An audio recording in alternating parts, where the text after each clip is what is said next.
merupakan Bapak Ibu dan beliau adalah seorang penulis lagu dan penyanyi. Baik, kita sambut Bapak Dr. Gancar C. Premananto. Silakan Pak untuk mulai share screen Bapak, silakan. Semoga enggak macet lagi nih. Udah Iya, beberapa semoga Pak Gancar aman. Tempat black juga nih di rumah tadi. Dan ya, kondisi juga hujan cuaca. Ya, moga Surabaya bisa. memang Pak, hujan keras ya. Silakan Pak Gancar. Baik. Semoga dalam keadaan sehat sekeluarga ya Pak. Amin. Semoga juga. Oke, mantap, masuk super mindset-nya Pak. Baik, sesuai materi yang diberikan, kita akan mendiskusikan tentang the path to the next normal. Jadi tentunya teman-teman juga Bapak Ibu sedang mencari-cari suatu inovasi, inspirasi-inspirasi untuk kemudian bagaimana manajemen di perusahaan industrinya masing-masing. Dan Pak Nyoman Marpa tadi juga sudah menyampaikan bagaimana bisnis keluarga semestinya kemudian harus beradaptasi. Demikian juga Pak Alex menyampaikan bagaimana kita harus melakukan inovasi dalam manajemen, bukan hanya manajemen inovasi. Jadi kita harus berani untuk melakukan inovasi-inovasi, terutama berinovasi dalam aktivitas kita bermanajemen. Nah, memang itu yang juga kita munculkan di teman-teman di MM, bahwa mahasiswa risetnya juga macam-macam. Ada yang bisnis keluarga, tergantung dari di mana dia berada. Apakah dia karyawan perusahaan, ataukah dia sebagai pengelola untuk bisnis di keluarganya, maka risetnya akan berkaitan dengan dunia mereka masing-masing, Pak. Betul. Sandi. Dan masalah inovasi itu juga selalu kita challenge. Dan di tesis, ujian tesis, bahkan pertanyaan yang kita munculkan seringkali adalah, terus bagaimana inovasi Anda munculkan? Sehingga bukan hanya saran itu hanya untuk kondisi sekarang, tapi bagaimana untuk kondisi ketika harus terjadi perubahan. Betul. Nah, apa yang disampaikan Pak Sandi di awal dan menjadi konsep di majalah yang terbaru ya, yang kemarin ya Pak Sandi ya, tentang betul, majalah untuk bulan Januari Februari kemarin Pak. Yes. Apakah kita akan berubah atau dipaksa untuk berubah? Itu juga kita sampaikan di materi di Infogrant, kita sempat tuliskan di sana juga Pak Sandi. Jadi kita terima kasih, Pak. Memang berada di dunia yang sama ini pemahaman kita, bahwa memang ya kalau tidak mau berubah ya akan dipaksa untuk berubah. Dan seringkali yang berhasil adalah kalau dipaksa berubah. Contoh misalnya untuk sukarela menggunakan e-money itu bisa lama urusannya. Tapi ketika dipaksa untuk e-tol, nah itu lebih mudah. Mau nggak mau harus menggunakan itu. Dan kondisi corona ini yang menjadikan seperti diskusi kita di awal, bahwa corona ini, COVID-19 ini menjadi game changer beneran nih. Sebelumnya kita mendiskusikan game changernya itu adalah dari dunia IT, teknologi. Tadi Pak Nyoman Marpa juga sudah menyampaikan beberapa kondisi perubahan yang terjadi. Revolusi industri 1 sampai 4 itu adalah drivernya dari dunia IT. Krisis yang lain itu juga disampaikan, krisis yang terjadi sebelumnya itu kalau tidak dari dunia keuangan adalah dari dunia ekonomi. Nah sekarang yang menjadi changernya adalah COVID-19. Yang flu di masa lalu itu SARS dan kemudian virus Ebola sekalipun tidak terlalu berdampak pada ekonomi. Nah sekarang virus COVID-19 ini memberikan dampak yang luar biasa dan menjadi game changer bagi dunia bisnis kita. Sehingga kita menjadi dipaksa untuk melakukan perubahan. Padahal kita bisa jadi menduga, ya masih lamalah persiapan kita untuk perubahan. Ternyata dengan kondisi sekarang, ya mau tidak mau memang harus omnichannel. Nah, di luar pemikiran itu kemudian ada yang menyatakan ini konspirasi teori. Nah, kalau memang konspirasi teori, ini hal yang menarik juga. Bahwa bagaimanapun dunia bisnis harus punya mindset seperti film di World War Z, Perang Dunia dengan Zombie, filmnya Brad Pitt itu. Jadi ada konsep yang dimunculkan oleh bangsa Israel, the 10 person, orang ke-10. Kalau orang ke-9 setuju tentang kondisi A, harus ada orang ke-10 yang tidak setuju. Kalau kemudian kita menyatakan, oh ini bukan konspirasi, harus ada orang menyatakan, kalau konspirasi terus bagaimana? Nah, Maka kita harus melihat bahwa kondisi COVID-19 bisa jadi memang ada faktor konspirasi. Artinya ada yang menjadi pengubah kondisi. Dia sudah membuat skenario agar dunia memang berubah. Jadi bukan kemudian game changer itu dimunculkan dunia eksternal begitu saja, tapi kemudian memang ada yang mengkondisikan agar COVID-19 itu menjadi game changer. Nah, berarti ada sutradaranya lagi nih yang di konspirasi teori untuk melakukan perubahan. Nah, kalau kita belajar dari situ, maka ini bisa jadi kita harus belajar bagaimana kita mengkondisikan masa depan kita juga. Harus punya visi ke depan juga nih. Yes. Seperti para pembuat konspirasi teori itu. Oke, jadi mana yang benar, saya tidak tahu pasti. Tapi intinya kita harus punya keterbukaan seperti the 10% tadi. Kita harus memiliki keterbukaan bahwa bisa jadi kemungkinan A dan B sama memiliki kemungkinan untuk benar. Nah, sekarang yang jelas, kita sekarang dipaksa untuk berubah oleh COVID-19. Maka apa yang harus kita lakukan? Kita akan lihat filosofi. Tadi dari segi manajemen sudah coba dilihat, saya coba melihat manajemen dari segi filosofinya. Untuk bicara masalah how to deal with COVID-19 sebagai game changer. Nah, diskusi kita nanti akan berkaitan dengan bagaimana pembelajaran kita tentang kita mengkondisikan otak kita, bahwa kita diarahkan untuk punya growth mindset. Nah, yang seperti kita diskusikan bersama Pak Sandi, kita mungkin bisa mencoba something new nih. Konsep yang bisa baru untuk dimunculkan dan bisa jadi ini menjadi soal alternatif. Yaitu bukan hanya growth mindset, tapi server mindset. Server mindset.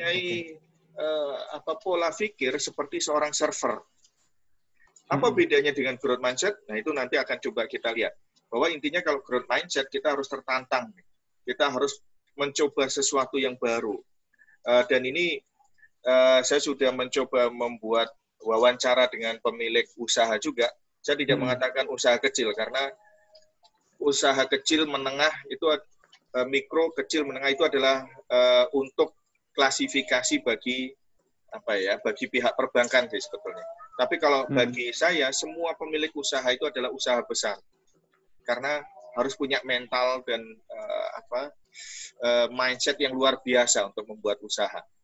Nah, maka saya sudah mencoba mewawancarai beberapa pemilik usaha, dan beberapa hasilnya adalah ya mereka menjalankan apa yang dimunculkan oleh growth mindset. Di saat COVID-19 ini, maka masa WFH itu adalah masa di mana kita memang harus belajar kompetensi baru.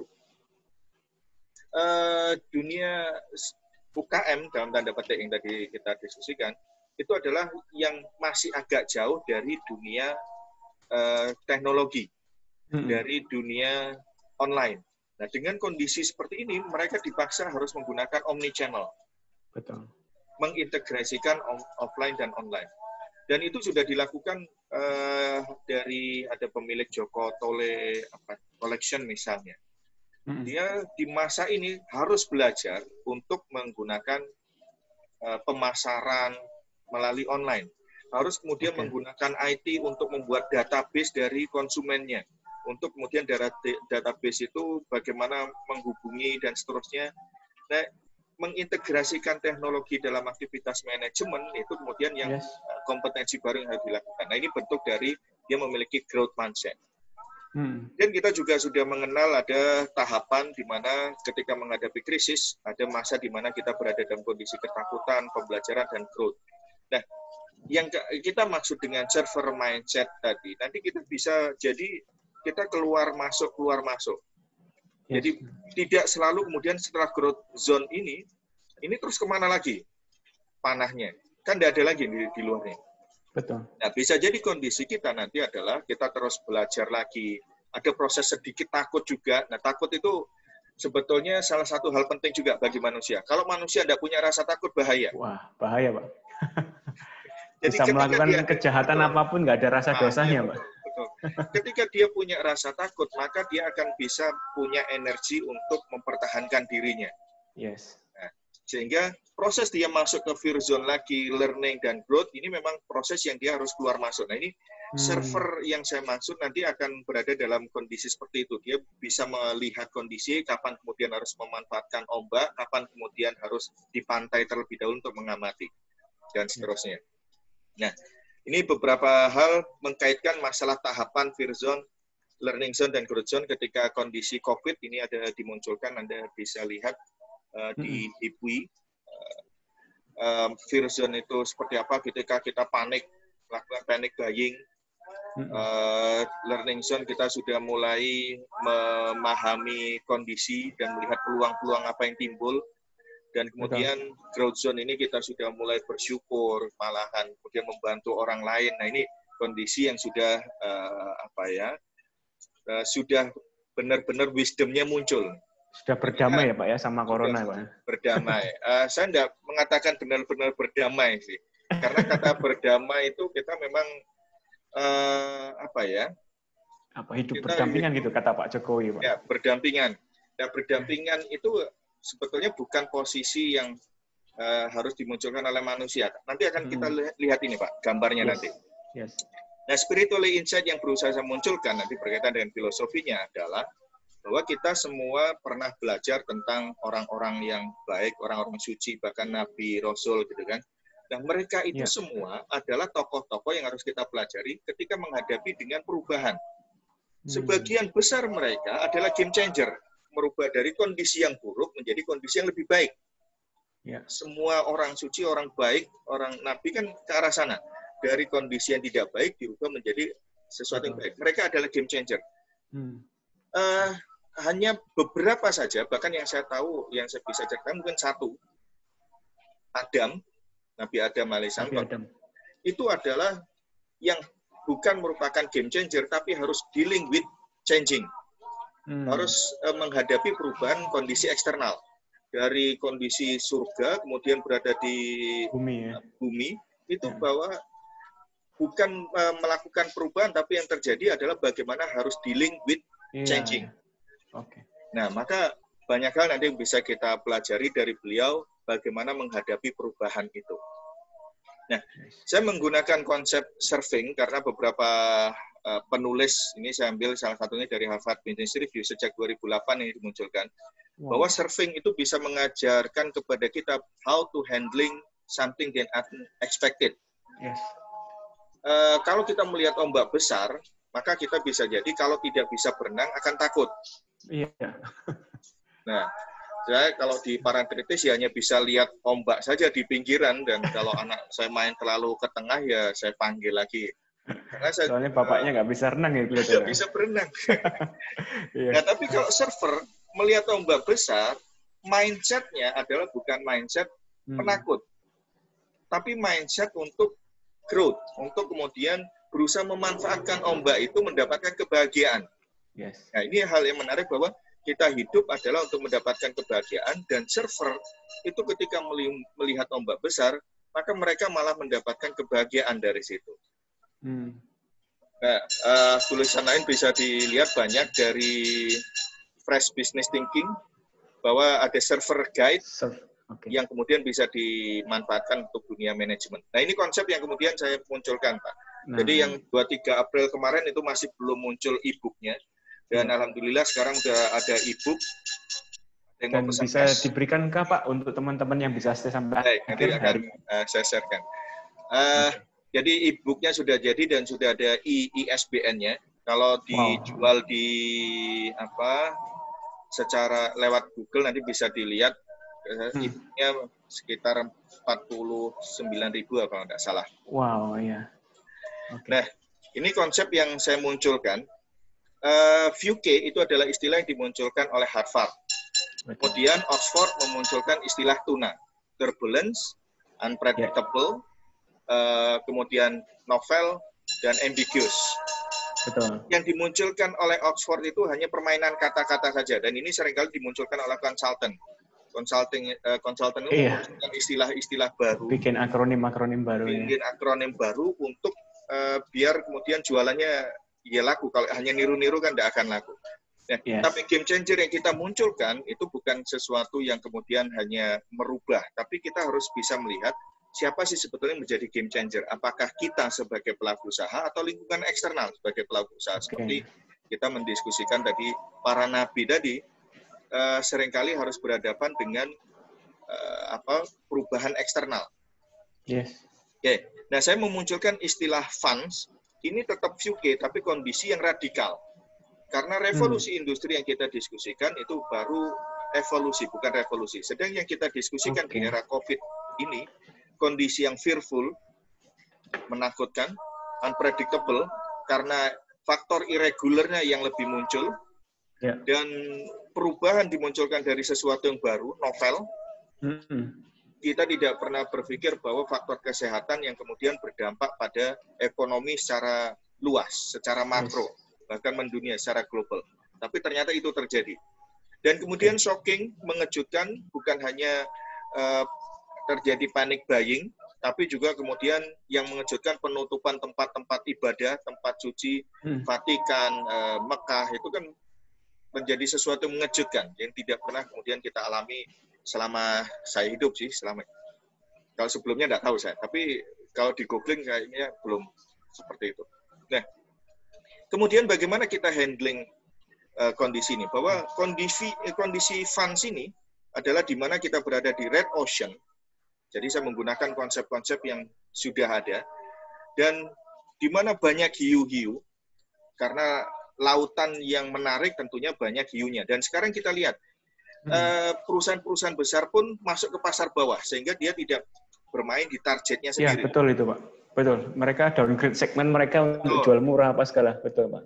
Jadi kita tidak bisa hanya melihat, oh pesaing saya hanya ini nih, karena mereka downgrade tadi. Mereka bisa menjadi hiu untuk masuk ke pasar yang kecil-kecil nih. Yes. Jadi kita berhadapan dengan banyak hiu karena mereka harus survive. Nah, itu yang kemudian kita hadapi saat ini. Nah, Stephen Engshit memunculkan bahwa kita harus belajar menjadi ikan hiu. Nah, bagi saya, karena kita manusia, kita tidak harus menjadi ikan hiu, tapi kita memang harus belajar bagaimana ikan hiu bertindak. Maka kita tetap bisa menjadi server, di mana kita sudah diskusikan, kita tetap bisa menikmati kondisi lautan yang berombak besar itu, tapi kita tetap bisa hidup di darat, kita tetap bisa tinggal di pantai dengan bahagia, kita bisa bahagia di mana-mana. Di mana-mana hatiku senang lah ya. Lagu kalau itu. hiu tidak bisa ke darat, Pak, tapi manusia bisa ke laut, manusia bisa ke atas di udara naik pesawat. Dia akan merasa menjadi mati kalau ke darat. Tapi kalau server, dia bisa bahagia di laut dan bisa bahagia di darat. Nah, bagaimana kita menjadi seorang server ini, server mindset, masalah spiritualnya harus ada. Karena ini yang menjadi penguat kita, bahwa mindset kita harus ditata bahwa Tuhan itu baik, Tuhan tidak berusaha menyakiti hamba-hambanya.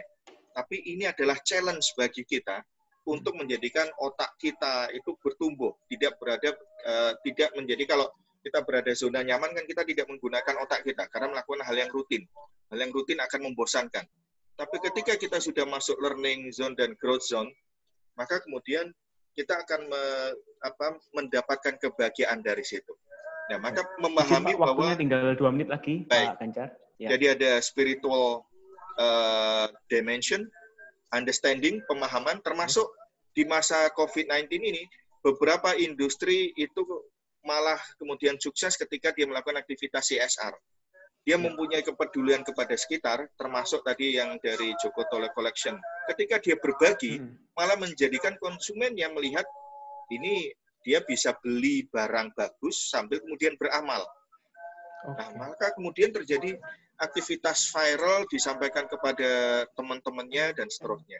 Ya, jadi ketika kita melupakan CSR, nah jangan-jangan kemudian itu malah kemudian menjadi semakin kita menjadi lebih